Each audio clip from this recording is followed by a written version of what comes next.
Imagine trying to walk a tightrope stretched over a canyon, carrying a box of matches, while a gusty wind blows from every direction.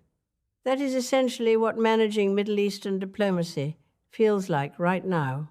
At the center of this high-wire act is the US-Iran deal and its complex aftermath. It is a topic that dominates headlines, yet the real mechanics of what is happening behind closed doors often get lost in the noise.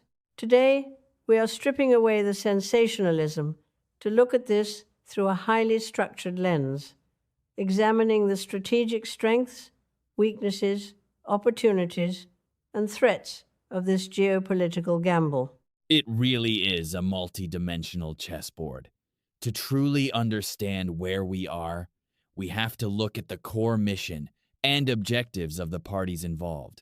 From a strategic planning perspective, the primary mission of the U.S. administration is to prevent a nuclear-armed Iran while avoiding another hot war in the Middle East. But the objective is not just about signing a piece of paper.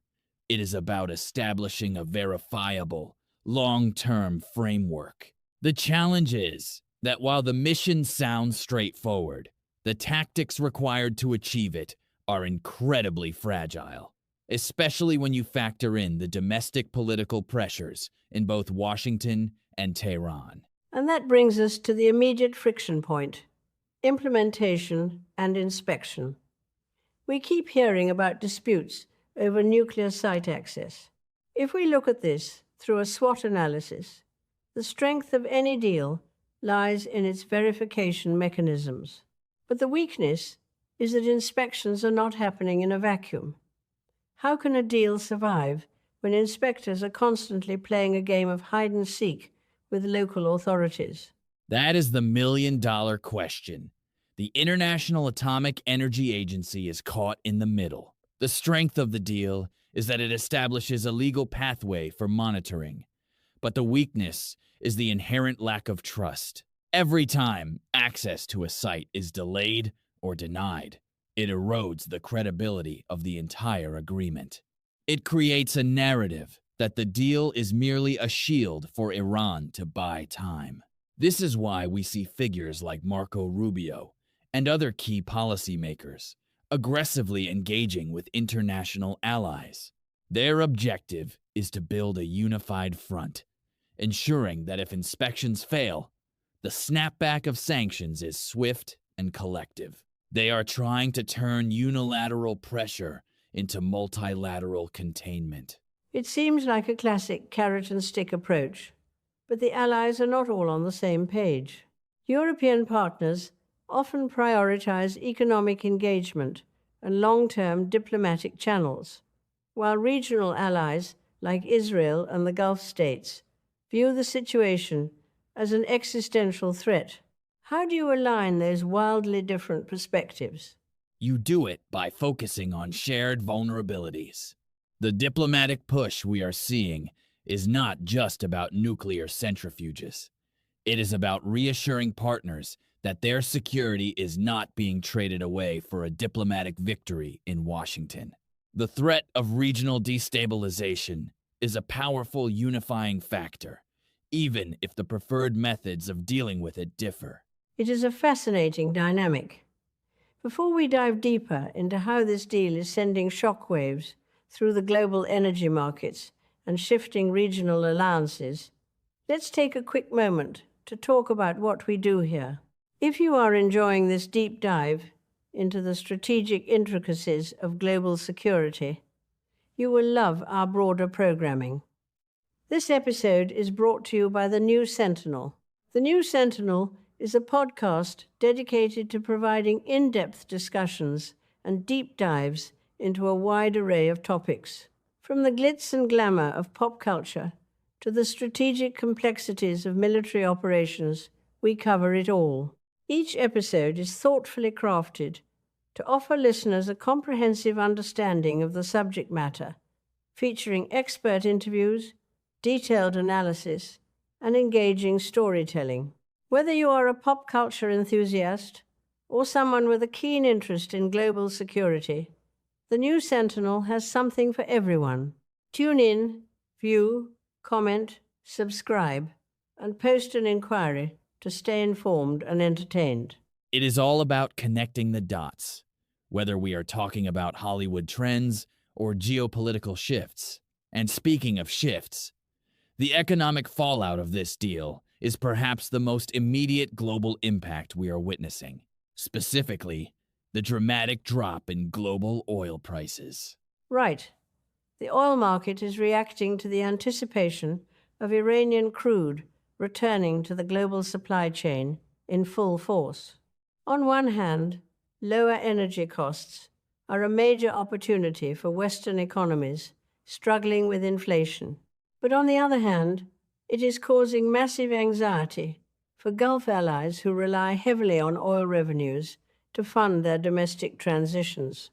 How are they reacting to this economic pressure?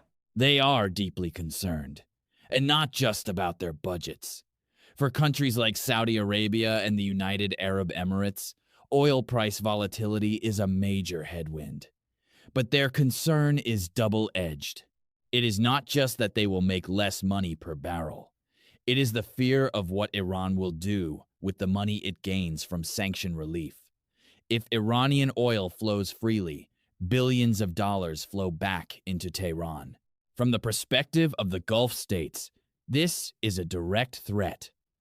They believe a significant portion of that capital will not go toward building domestic infrastructure in Iran, but will instead fund regional proxies. You are talking about the network of influence, particularly Hezbollah in Lebanon, the Houthis in Yemen, and various militias in Iraq. If the financial constraints on Iran are lifted, does that automatically mean a surge in regional instability? It is a highly probable threat. Hezbollah, for instance, is already facing severe economic strain in Lebanon. If their primary benefactor suddenly gets a massive financial injection, their operational capability and political leverage could expand significantly. This is the core paradox of the deal. By addressing the nuclear threat, which is a long-term catastrophic risk, policymakers might inadvertently feed the immediate conventional threats occurring daily on the ground. It is a classic risk trade-off scenario. So, if we look at this through the lens of a SWOT analysis, the opportunity is a potential path to regional integration and a nuclear-free Iran. The threat is a well-funded proxy network and a marginalized set of traditional allies who might feel forced to take matters into their own hands to protect their security. That sounds like a recipe for miscalculation. Absolutely. When traditional allies feel abandoned or deprioritized, they tend to act unilaterally. We could see preemptive military posturing or covert operations designed to disrupt Iranian capabilities, which could drag the entire region into a conflict that the U.S.-Iran deal was specifically designed to avoid.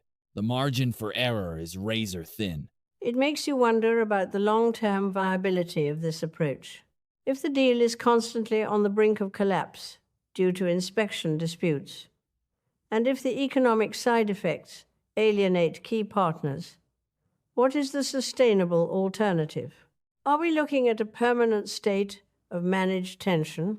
That might be the most realistic outcome. A permanent state of managed tension where no one is fully satisfied, but everyone avoids the worst-case scenario. The challenge for future diplomacy is to transition from simply managing crisis to building a regional security architecture that includes all stakeholders. But that requires a level of trust that simply does not exist right now. It is a sobering reminder that in geopolitics, solutions are rarely neat or permanent.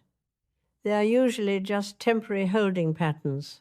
As we look ahead, the key indicators to watch will be the upcoming IAEA reports, the stability of oil production quotas, and the diplomatic maneuvers in Western capitals.